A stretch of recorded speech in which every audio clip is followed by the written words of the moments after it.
Good afternoon. Welcome to Gambling with an Edge. I'm Bob Dancer. And I'm Richard Munchkin. Our guest today is Anthony Curtis, publisher of Huntington Press and the Las Vegas Advisor, and friend of the show.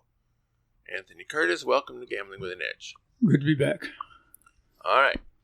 We are taping this a few days early, but later this week, Resorts World is going to open up. What have you heard?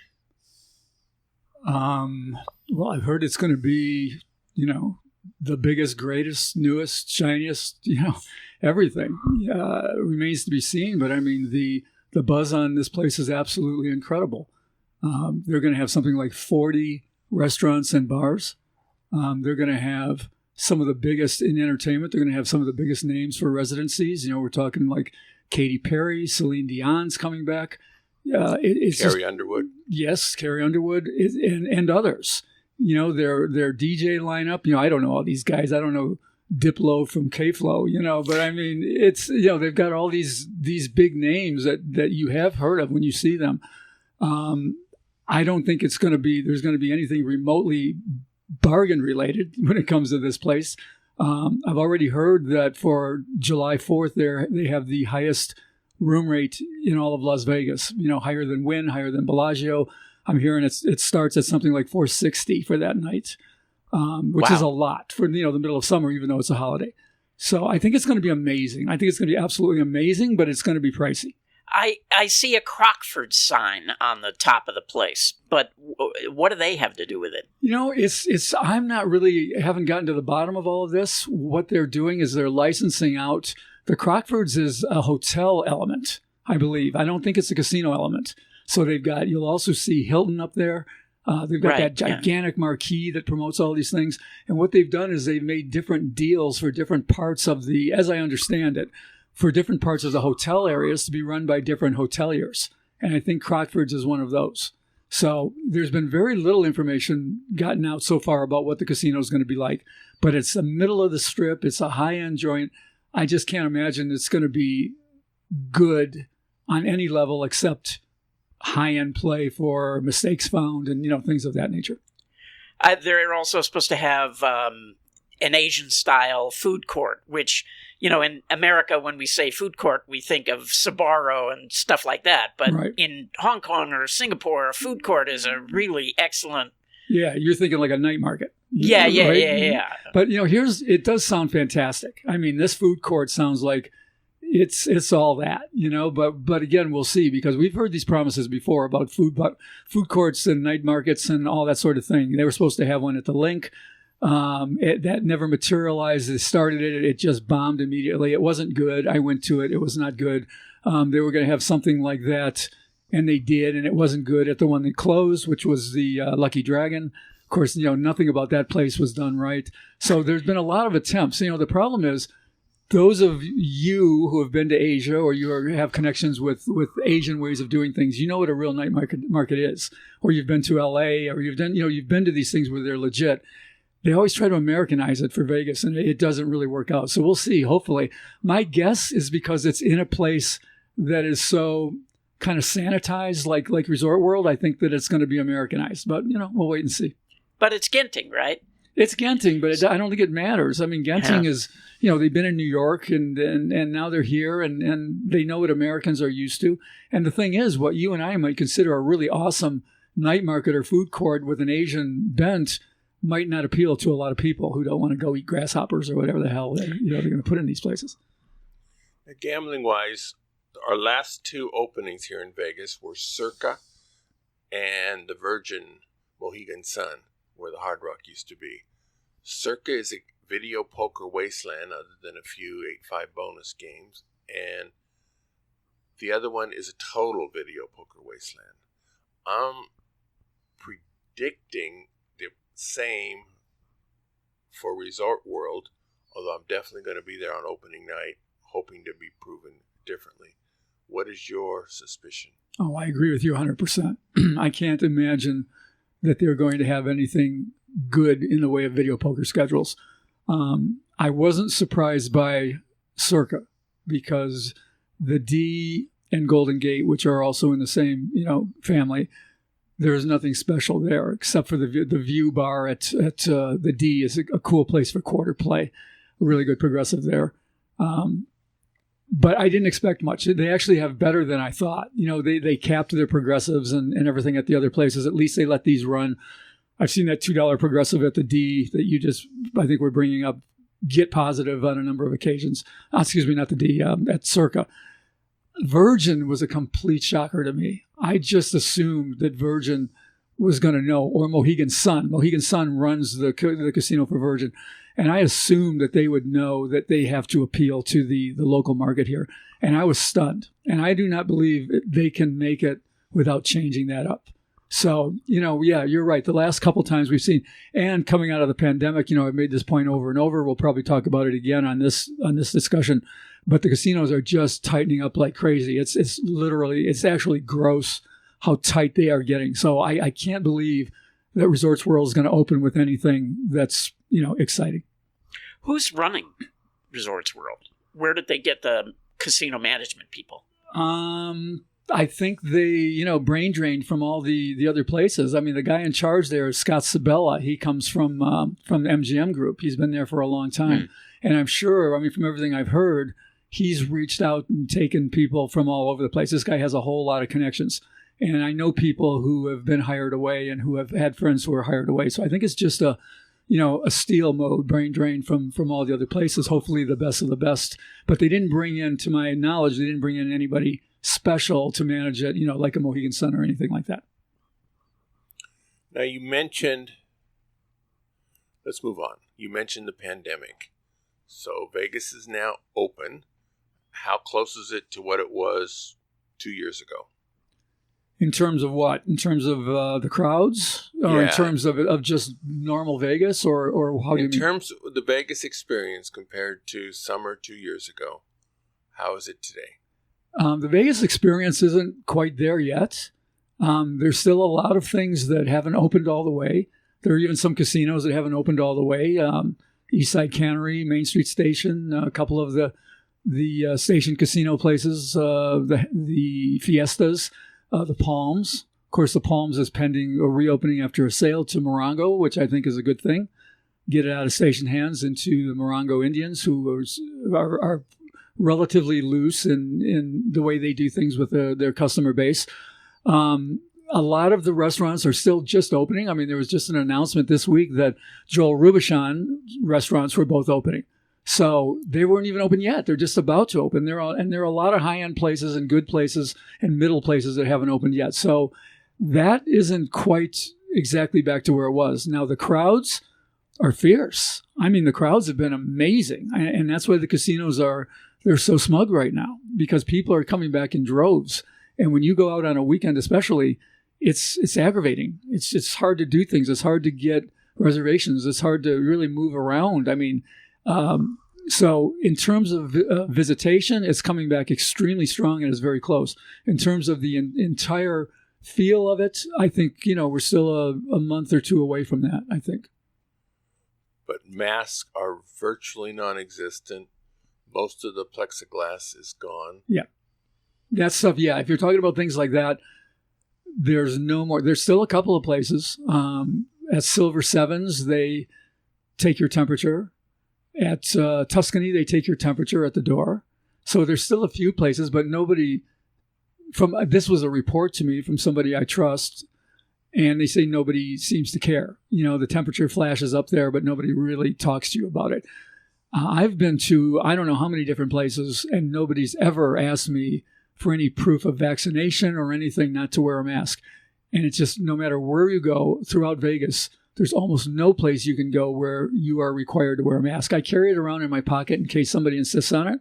I don't want to cause any trouble, but nobody has ever asked, and fewer people in the casinos are actually wearing masks. Yeah, the players have been talking a lot about how long can we keep wearing masks, because it's good for the players in a lot of places.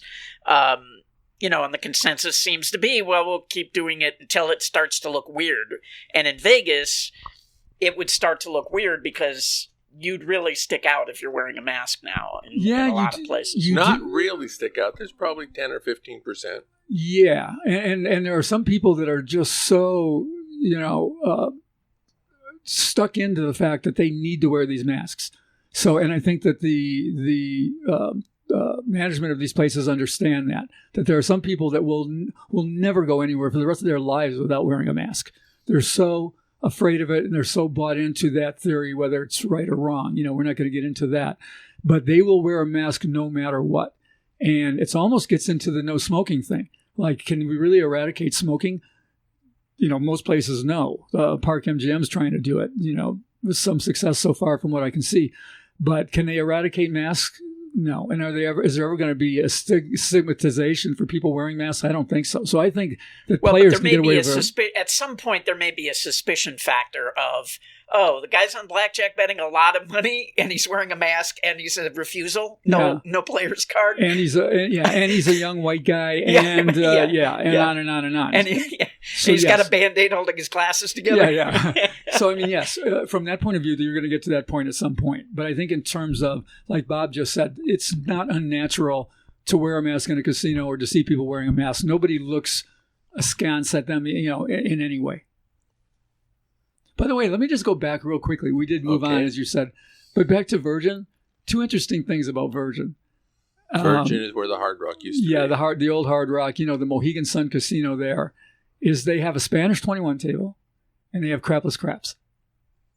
Wow, shades of Stupak. Yes, these are things that we have not seen for a long time. Not that either one of them necessarily is good for you, but, Spanish can be. I didn't really look at their rules. But they have Spanish 21 and crapless craps. I haven't seen a crapless craps table in I don't know how long. Now, it's about, 2 to 3 times worse than regular craps, so stay away from it. But it's just interesting that they put it up. Yeah.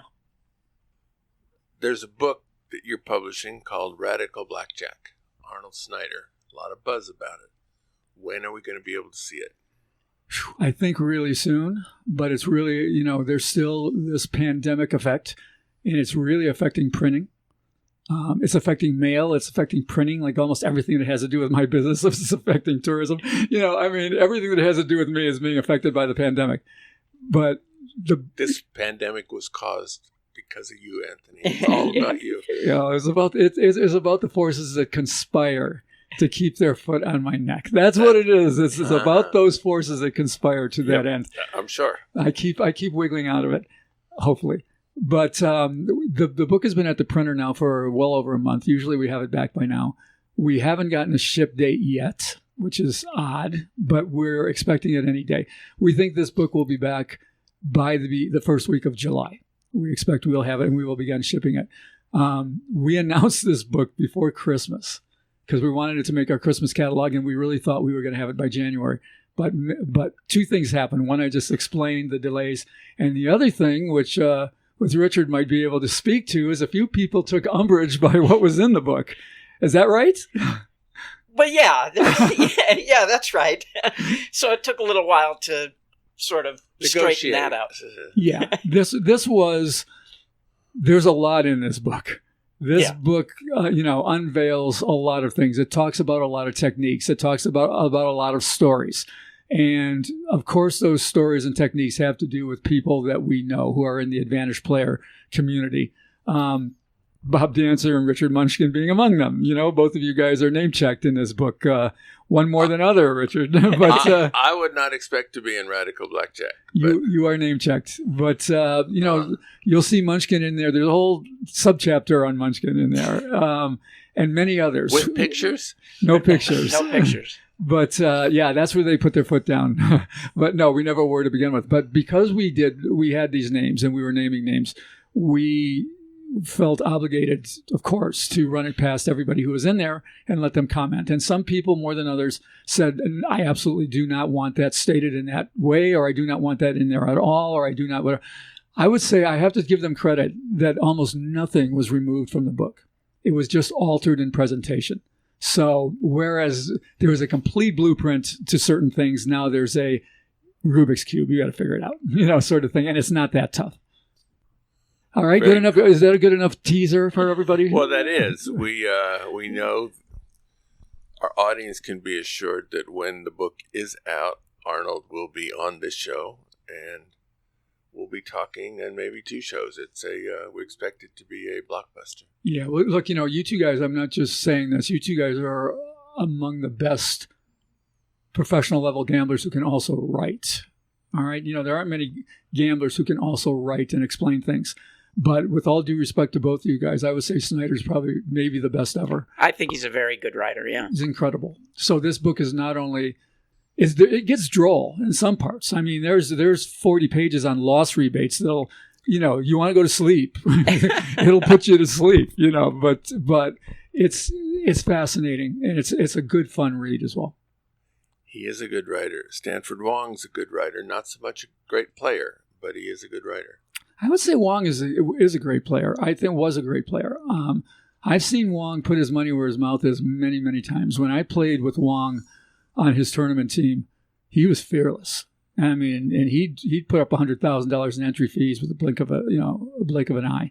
And I know for a fact that he played some real high level, high money blackjack, especially in Asia. So I would put Peter Griffin, no longer alive, but when Griffin played, I would put him more in the category of a guy who didn't play as much as you would expect that he did based on what he did in theory and so forth. Very good. Always defending my boy Wong. Well, good. And and it's okay to put the dead guy under the bus. Well, it's funny. I mean, we just did James Grosjean just did a blog on our book, The 21st Century Card Counter by Colin Jones. Yes. And he makes a reference in there to Peter Griffin, having actually seen or heard of Griffin playing big money, in the wild, as he puts it. And I know Peter did play some big money, but it usually wasn't his. Actually, I think I've told this story on the air before, but I actually was responsible for that because I was dealing to Peter single deck at the Castaways, and there was a high-level sports bettor who you would know, mm-hmm. and who happened to be at the table, who was also a bit of a card counter. And I'm talking to Peter. Now, I've known the sports bettor from backgammon for years. I'm talking to Peter, and they're both counting, and he's like, "Are you Peter Griffin?" And, I'm like, "Yeah, this is Peter, and this is so-and-so, and blah, mm-hmm. blah, blah, blah, blah." And then he's the one who ended up bankrolling Peter to go play for higher stakes. A number of people did. They did bankroll him, and he was cool playing with other people's money. I mean, he was right on. He'd make the moves. I mean, he'd hit the hard 17s, against the 8. He'd do these things, and he did very well for people. But he didn't like wagering his own money so much. He did for low stakes. He and I played countless hours at the 2-to-1 blackjack at the Horseshoe, where the maximum bet was $5. Well, when I met him, he was spreading $2 to $8. $2 okay. to $8. Okay, I was going to say hundreds or dollars. Okay. Yeah. I'll tell you what, this guy was an absolute phenom in the way he played. Because he used what was called the Gordon count. It was a very meat and potatoes count that only counted fewer cards than most and had more zero values. And all those zero values he counted on the side. And he had like a matrix in his head. He had this matrix that would tell you when to deviate. And he also kept exact count of number of cards played. Yeah. So his true count was exactly accurate. He was an amazing mind. He really was an amazing mind. The way he could think on his feet was really something else. I only met him a few times, and he seemed to have a joy of life. Yeah. He'd get excited about little things. Yeah. He liked seeing that, people who knew how to do things and were competent. That's what he liked.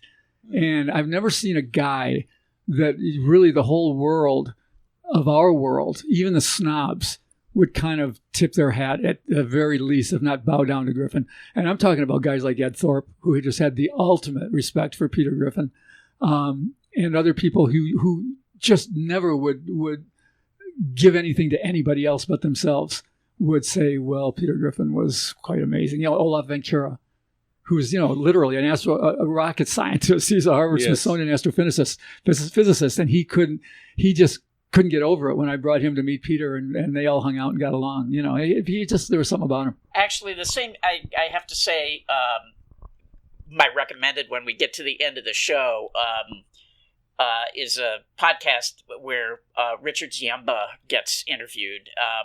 And in that, he talks about, he knew lots of really, really smart guys, Nobel Prize winners, that kind of stuff. But he said, like, Ed Thorpe was, like, head and shoulders the best, like, ahead of all those guys. That's what Griffin said, too, by the way. Yeah. Thorpe is an amazing guy. Yeah. Anyway, but I digress. Since Richard is digressing, we're going to do a few commercials. The South Point has more than 10,000 games, returning more than 99%. This is more than anyone else has. In June, the promotion is a $500,000 spin to win. Each $2,000 coin in, limit 4 per person per day. You receive a virtual spin right at your machine, earning free play or points. And this is Monday through Thursdays only. The average spin this year is about $10. Hey guys, this is Colin from BlackjackApprenticeship.com, and if you're serious about card counting, I'd encourage you to check out the Blackjack Apprenticeship membership. It has the training tools you'll need to beat the game, like our comprehensive video course and our training suite, so you can learn each skill and virtually test yourself before ever stepping foot in a casino. It also includes the tools you'll need to succeed, like our pro betting software, casino database, results tracking software, and access to a community of like-minded Advantage players to network with in our members forum and chat room software. You can find out more at blackjackapprenticeship.com. Videopoker.com is the best place to play lots of games. If you sign up for the Gold membership, $8.95 a month or $79.95 a year, this allows you to get corrections on most of the games. The game of the week is Triple Bonus Poker. This is an ultra-high variance game. It is similar to Triple Double Bonus, in that you get paid $800 for 1 for all aces with a 2, 3, and 4 kicker, but this time you also get $800 for 1 for all 2s, 3s, and 4s with an ace kicker.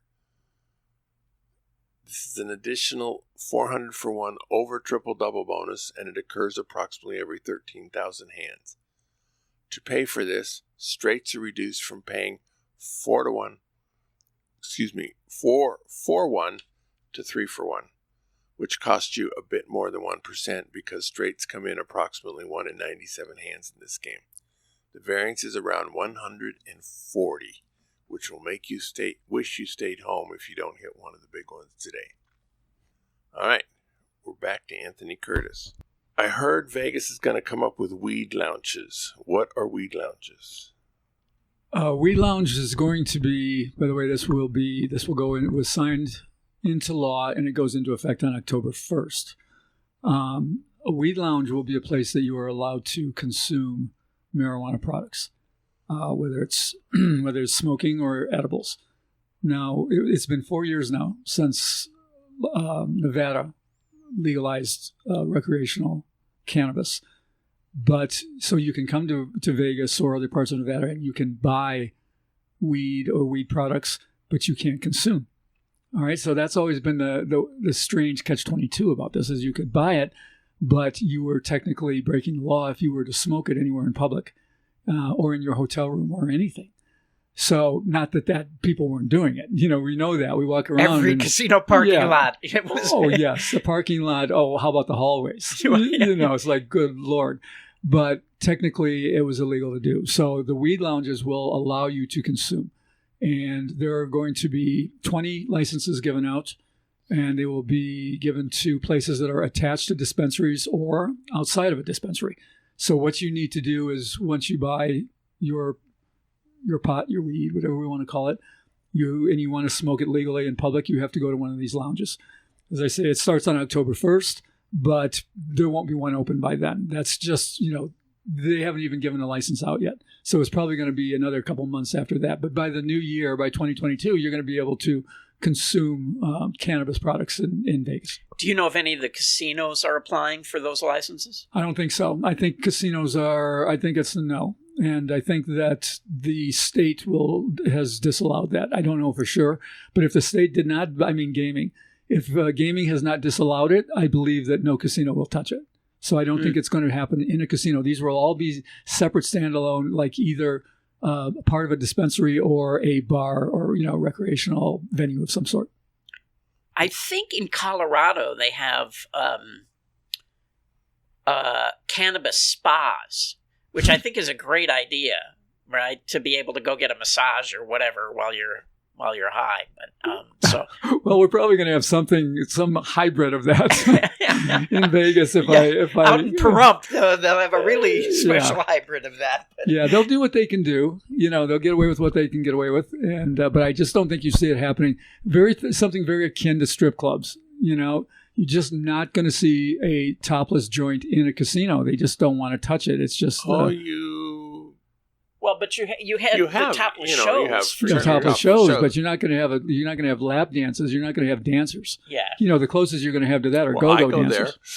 There. Yeah. Well, you're going to have go-go dancers. We've had that before, but that's as far as they're going to go. They're not going to do it. Like, you're not going to have a version of the Hustler Club inside, Cosmo. That just ain't going to happen. Now, the weed lounges, that's state law. As far as I know, it's still against federal law to possess or consume marijuana. Is the federal law change would require it to get through Congress, and this Congress isn't going to pass anything about anything. Right. So, do you see that as a problem? No, I'm pretty sure that the states' rights supersede in this case. That if you're on Nevada turf, the federal law doesn't apply to you. You're under Nevada law, which this is where the expansion of sports betting went, where there's a federal law against sports betting, and the Supreme Court said no. The state's choice supersedes, or takes precedence, I should say. But you don't want to fly with it in case you're going to a state. Yeah, if that's what you're getting at. Yeah, no, you don't want to try to bring it here. You can buy it here, legal. Buy it here. It's you can buy it here legally. So you don't want to fool around with trying to take it over through an airport line and consume it all, I guess, before you go home. I guess. I've never. We had this in the last YouTube video we did when we were talking about this. I have never tried pot. Never. I've never taken a drag. I've never eaten it. Whatever. So I'm like the last guy to know all these rules, but I try to stay up on it. I'm square. They all got a picture of me square. That's it. That's it. Anthony is a cesspool of virtue. All right. YouTube channel. I hear you're involved in that. How's that going? Well, it's, how's it going and how's it going to go are like kind of two different things. Take your pick. How's it going? It's, to me, it's a little bit of a disappointment in terms of what we're doing in terms of our viewership. Not like nobody watches, we put up a video, we get 2,000 to 5,000 views and people go, that's pretty good. But I look at guys that play slot machines, negative expectation slot machines for hundreds of dollars, who have millions of views. But they've also been doing it for years. Yeah, they've been doing it for years. But I mean, all they're doing is just dispensing nonsense and stupidity. And they're everything that we do. In an entertaining way. Yeah, I got to admit, it's kind of fun to watch the numbers go up and down. And that's what it's all about, And watching them go crazy and, Well, they're entertainers. They know how to do it, But our idea was that we were going to give the good information. We were going to stay on the straight and narrow and give the good information, both about things to do and about, gambling theory and things like that. So we did a couple and we got 5,000 and then we got 20,000, another one for 15. And I'm like, wow, this is going to be good. Then all of a sudden we started getting 2,000 and 1,500. And I'm like, oh, the market is speaking, I guess. But I've talked to a lot of experts who tell me it's just sort of the natural progression, the kind of the way things go. And that you have to be diligent and take your time. When I really look at this, I see so much opportunity in this for crossover with things we do, crossover with your show, crossover with our books and selling on Amazon. And I've made a commitment to it. I've decided we're going to do it in 3 different ways. We're going to have something called updates. And it's going to be probably very close to weekly updates, which is going to be kind of a news show where we're talking about things that are going on, much like we are right now here in this interview, except quicker, faster, 6-7 minutes, boom, boom, boom, rapid fire. This was what happened in Vegas. I'm on your show, once every 2 months? This is going to be a weekly update. This just happened, that just happened, something else is going on over here. with video, like when resorts open, we'll have video of it, that sort of thing. 2 is going to be this session that we've been calling In the Wild. And In the Wild, I've been told, is like a cool name to people who understand it, because that's what we use, the terms that we use for being out among the people, but others don't. They're like, that's a bad name to use for what you're doing. So maybe we'll change the name, or Vegas in the Wild or something. But that's going to be more of us being out there and on point and at the source of what we're doing. And we're going to bring in people. We're going to have people are going to come in. We're going to have interviews here and there and whatever. And the third is going to be, we're going to do a format that talks about each of our books interviewing the authors. So both of you guys have to book a date. You're going to be on, both of you are Huntington Press authors, and we're going to let you talk about your book, and we're going to let you talk about techniques that are described in your book and why it's important. And so we're going to diversify a little bit. We're going to keep doing it, and we're going to pump up our volume to make sure we're doing at least 1 a week and up to 2 or 3 a week.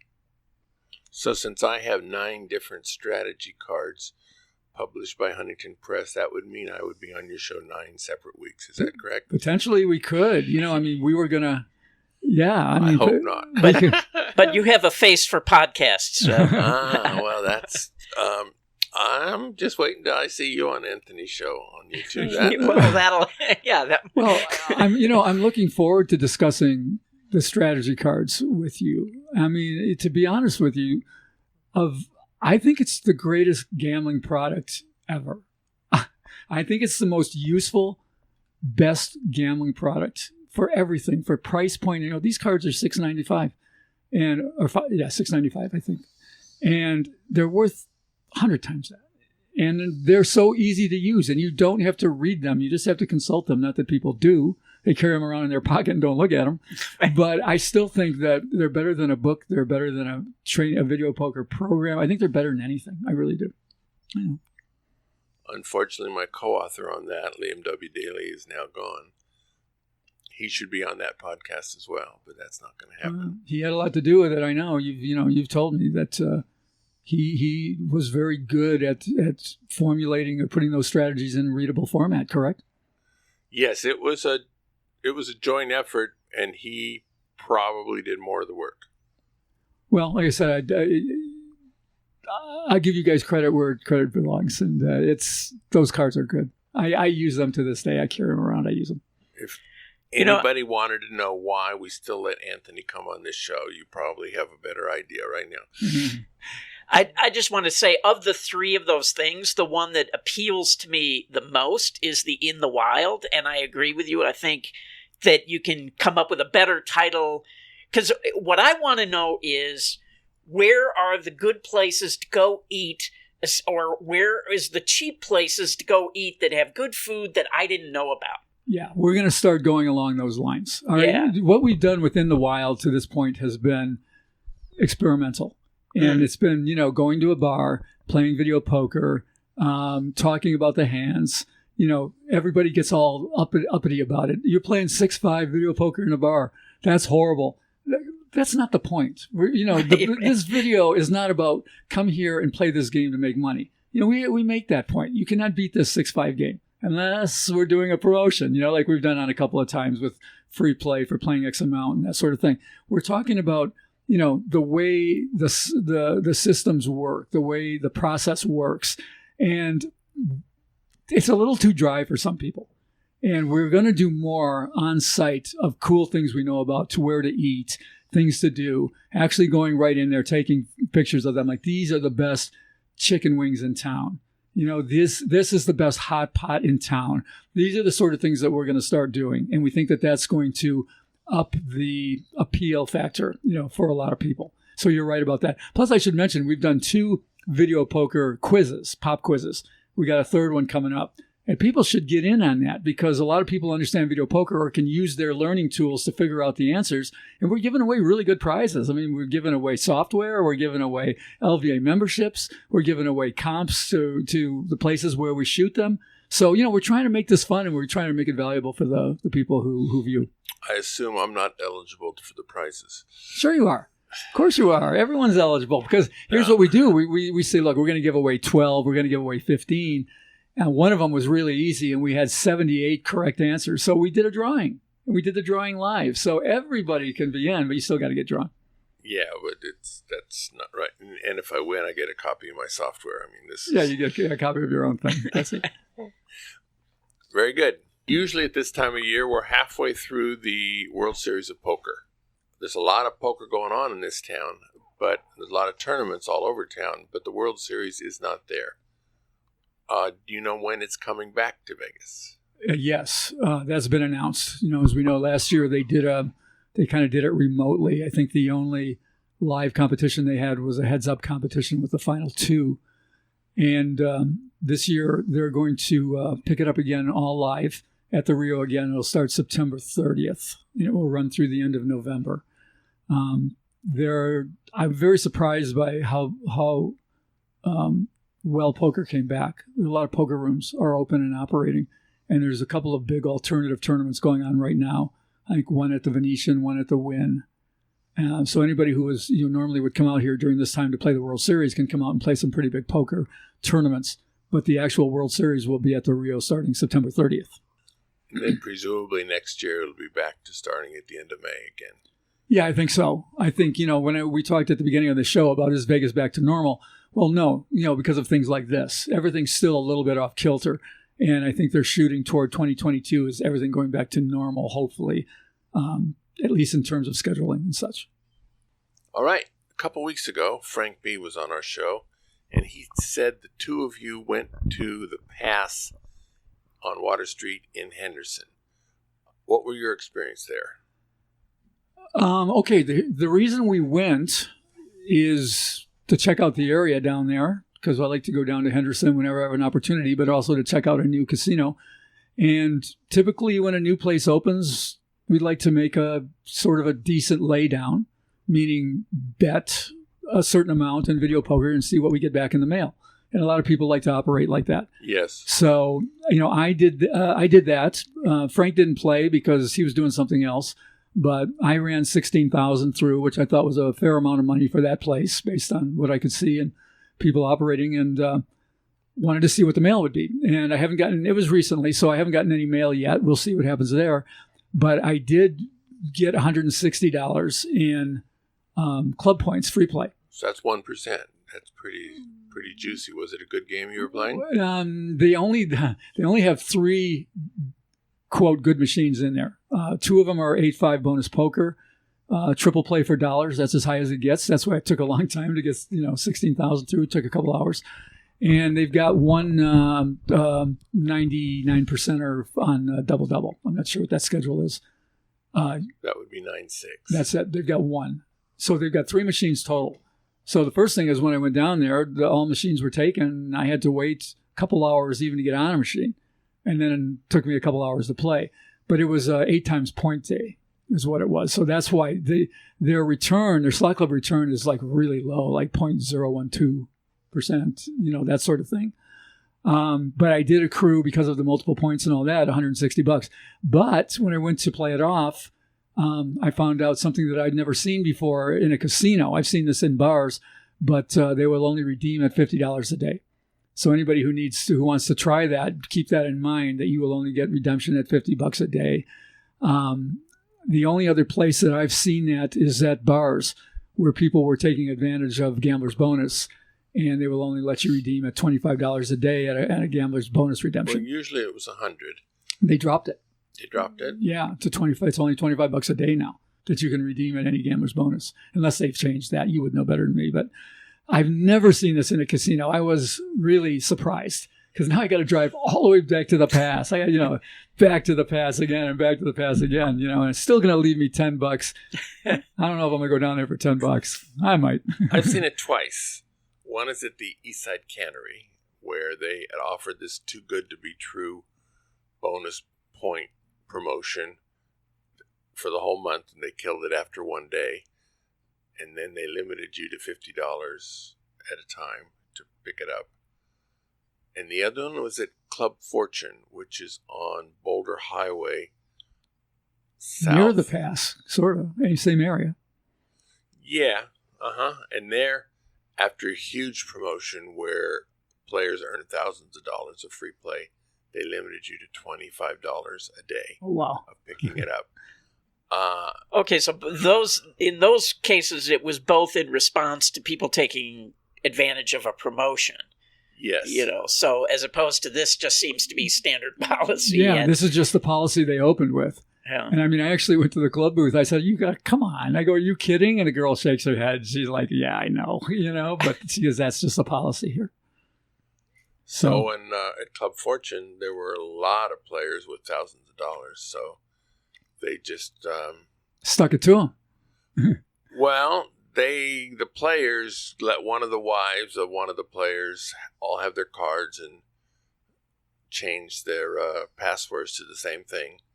And then she would pick it up daily at I think it was a 50% rate, but still, you weren't. It's a long way out there from most places in Vegas. By the way, I just want to say that the sort of reports that I'm hearing is a lot of casinos are really cracking down on that, having somebody else pick up your free play. Yep. They are getting really pissed about it, and there have been arrests. I mean, yeah, it's in many places that is getting bad. I've heard more and more stories about people who use multiple cards getting in a lot of trouble. You're talking about something different, cashing for somebody. Worse yet is using different identities and multiple cards to take advantage of situations, which I don't blame the casinos for calling that fraud. To me, that's fraud. And it's just something I've never done, and everyone in the AP community hates me for saying it. I don't do it. I don't think it's right. I think you're breaking the rules, and it's dangerous. I've seen people go to jail for it. I'm not going to do that, so. Yeah, and we're talking about real people, not like fake IDs, like real IDs, real people, real players' And they're not even tolerating that anymore, is what you're saying. No, they are not. And they're not even, in some cases, your wife. Or you know what I mean? That sucks. I think that I don't take the casino side on. I do take their side on the fraudulent use of multiple cards for one player, but I do not take their side on that. That's just being pissy. That's lousy. Well, you get lumped in with the people who are, these idiots that go in with a stack of players' cards and put them in one after another. And idiots is right, and many of them are listening right now. I guarantee you. I'm sorry, I don't like it. And some are not very discreet as to how they do it. That's what I mean. Yeah, some of them are so bad. They stack it. I've seen at bars that do this. Like a lot of people, you guys would be surprised. Bob, he'll sniff at this, but I mean, a lot of people make a living by going around and playing sign-up bonuses and everything at bars. And bars that have recurring bonuses. And some of those guys will sit there with 10 cards right on the bar and just put them in there. And I say to them, do you realize? They go, why do you hate this? I go, because they're going to end this promotion. They're not. You're going to end it. I can't believe they do that when the bartender is right there and can see what they're doing. A, these guys, even though they know what they're doing and they know they have an edge and whatever, they're not that sophisticated to know that it pisses people off. And B, the bartenders often just don't care. So it takes a while for it to get up to ownership. And ownership goes, what's going on? And they tell the bartender, what are you doing? Don't let them do that. Or they just completely stop it altogether. Yeah. So part of it is if you are going to do it, make sure you take care of your bartender. That is a very important part of it. You've got to put the bartender to sleep, and that's basically just a $5 tip as opposed to a lot of these guys will leave nothing or $1, leave $5, and this guy's never going to give you a hard time unless he's told to from above. And the EV is greater than that, obviously. You're not over tipping your EV on these things. Yes. A lot of casinos have tightened up coming back from the pandemic in Vegas, and I assume elsewhere, but I don't know. What have you heard? Do you have a reason why this is? Do you expect it to continue? Yeah, it's horrible. This is a thing that I was saying. I will say that I was one of the few people saying this. Be careful when they open up. Everyone said they're going to open up and they're going to go crazy. That's what I thought at first too. I thought it was going to be a promotion bonanza. But then as I began to, when we worked on member rewards for Las Vegas Advisor, and I began to talk to the people that I deal with to put our member rewards book together, they don't want to give away anything. They do not. I mean, I heard these words come out of the mouths of executives. We don't want to give away anything anymore. We don't have to. That being because the maniacs out there who couldn't go to casinos for a year flooded back. As soon as they opened up, they flooded back. That's when the supposedly the risk was at its highest anyway, and they could care less. They'd take a COVID milkshake to get to a machine. I mean, I'm serious. And the executives were looking at their bottom lines, and they were going, look at this phenomenon. We're getting far fewer people, but our win per player is over the roof.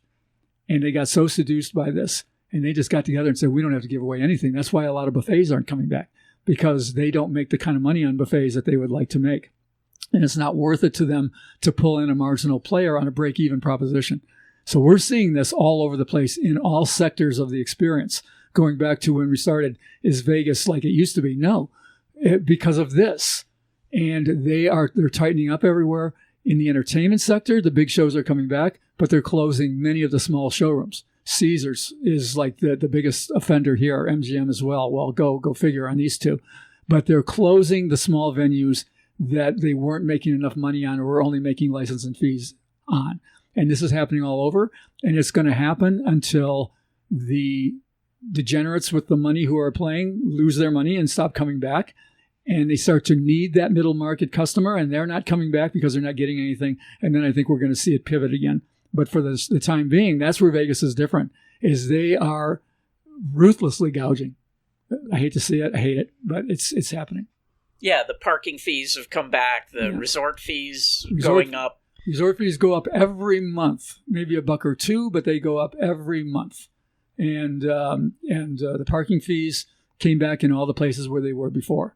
So, and there's other things, I mean, there's fees on top of fees. Yeah, I see people on Twitter posting receipts that have these weird, charges on their drinks and food, Yeah, and everybody's doing it. I mean, Frontier Airlines just put on a pandemic fee. I think it's a PF. Its pandemic fee is $10, but it's you can kind of give places things like Frontier and Spirit and Allegiant and all that. If they do things like that, you can give them a pass because they are so low anyway over everyone else. So I always say what you do is take those fees, add them up, and bottom line is what you look at, and they're still way below their competitors. So okay, fine. Same as raising the price a little bit. But I'm just every opportunity that they can find, they're gonna ding you out there, and it's really aggravating.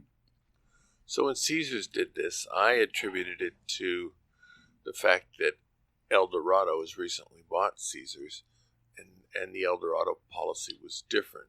What you're suggesting is it isn't that had Caesars stayed owning its own properties, it would have been the same. Oh, absolutely. El Dorado simply out-Caesared Caesar. And I mean, Caesars and MGM were the worst. Horrible, in terms of everything. I mean, they're doing something now. I don't know if you guys have seen this, but MGM and Caesars properties are, MGM for sure, I'm pretty sure Caesars as well. I don't want to get anybody in trouble here, but I'm pretty sure. They've got a breakage thing now on cashing tickets. So if you end up with change from your ticket, you can't cash it. And when you go to try to cash it, there's a button you can push that says you are donating it to something, to a charity. And the charity might be the casino. But they're making money on breakage all over the place because they won't cash out your small tickets. I'm just collecting all that information now. We're going to write about it in LVA. But they're everything they can possibly think about. And El Dorado is run by an accountant. This guy, his name's, I think it's Tom Reeg. REEG, and he's an accountant. And all they did is they put in the same types of things that Caesars did, only on steroids. I mean, El Dorado is no bargain. Yeah, I was at Circa last night and cashed out a ticket with an extra 3 cents. Not that I played anything for 3 cents, but it was on the machine when I sat down. And they gave me my money and a voucher for 3 cents that I could take to the cage if I wanted to. And they would pay me at the cage if I wanted it. But I left it there. I assume somebody will come and pick it up, and possibly the casino employee. And if it's a casino employee, it'll go into the wastebasket. But there are players who would live off of these things. Sure. Well, yeah, if they aggregate them, right? Yes. And they're all doing versions of this. The MGM one is much more insidious. I don't have all the facts, but there's a certain thing that you can't cash it out. And if you hit the wrong button, it says all decisions or all, transactions are irrevocable. So you could have, I forget what it goes up to, maybe $100 or $150, and you could hit the wrong button and you could donate that money and you can't get it back, ostensibly. So, again, all of this is just preliminary. I don't have all the facts yet, but I know absolutely that something along those lines is going on. It's brutal. I'm sick of it, All right. At the end of our shows, we have a recommended section. So, Richard, do you have something to recommend to our listeners today? Yeah, one of my favorite podcasts is called Risk of Ruin. It's by a guy, John Reeder, and his latest episode is about Richard Ziemba, who he was in the horse racing world. He's an academic, and his first system, his book came out in the early 80s, and he sort of found a system for beating horses based on the fact that while the price on the win for the horse was fairly accurate, the prices on the place in the show were not. And so through some calculations, you could make winning bets in the place and show pools. And ironically, the way Thorpe didn't have money when he learned about card counting, he went to wealthy guys to back him. In this case, Ziemba went to Thorpe, and Thorpe went with him to tracks because he was now quite wealthy at this point, and they were betting horses together. Anyway, so through the course of history, Ziemba did work for Bill Benter and Alan Woods and other horse racing guys. Anyway, it's a really fascinating podcast. So yeah, it's called Risk of Ruin, and it's the latest episode with Richard Ziemba. Yeah, Ziemba was one of the early guys that I read when I was coming up and starting to learn. And he did a lottery book. And his lottery book was credible. He didn't make any outlandish statements about you can beat it. And it's to this day, I still think one of the best lottery books you can read. And I never got into his horse racing stuff, but he's quite famous and well known for that. My recommended is a book called The Hellfire Club by Jake Tapper. Jake is a reporter on CNN. This book, it's a novel set in 1950s Congress. And so you have real people on both sides. On the Republicans, you will have Eisenhower and Nixon and both Dulles brothers and Joe McCarthy looking for communists and his henchman Roy Cohn. And on the Democrat side, you have John and Bobby Kennedy, along with Estes Kefauver and a few others, LBJ. And then you have a bunch of fictional people, and it's all put together into a really nice story. And I enjoyed it very much. There's a standalone sequel taking place in the 60s, which is coming out. I don't have the name of it offhand. I will be reading it when I get it. Jake Tapper. Do I give one? You certainly do. All right. Mine would be Water Street in Henderson. There's a big renaissance. Water Street is the main drag in Henderson. Downtown Henderson, and there's a big renaissance there where they've gotten together, spearheaded by the guys who own the Emerald Island Casino, to rejuvenate downtown Henderson. And it reminds me of Reno. I've always liked Reno, and it's just an old time place with a lot of new and cool and thriving bars. They've got a new one that just opened called Styx Tavern that it's owned by the mother, and her son is a classically trained French chef. So their grub is really good in this bar. there's 3 casinos down there: Emerald Island, Rainbow Club, and the one that just opened, the Pass that we were talking about. All of them have their own restaurants. There are 2 or 3 breweries down there. And it's just cool. I like Henderson. It's a long ways away from where I live. I live way up by the Strip, actually farther west. But it's something cool and different if people want something different. And on the way, the Skyline has brought back their shrimp cocktail, which before the pandemic was $2.25. Now it's $1.50, 24/7, and it's better than it was before.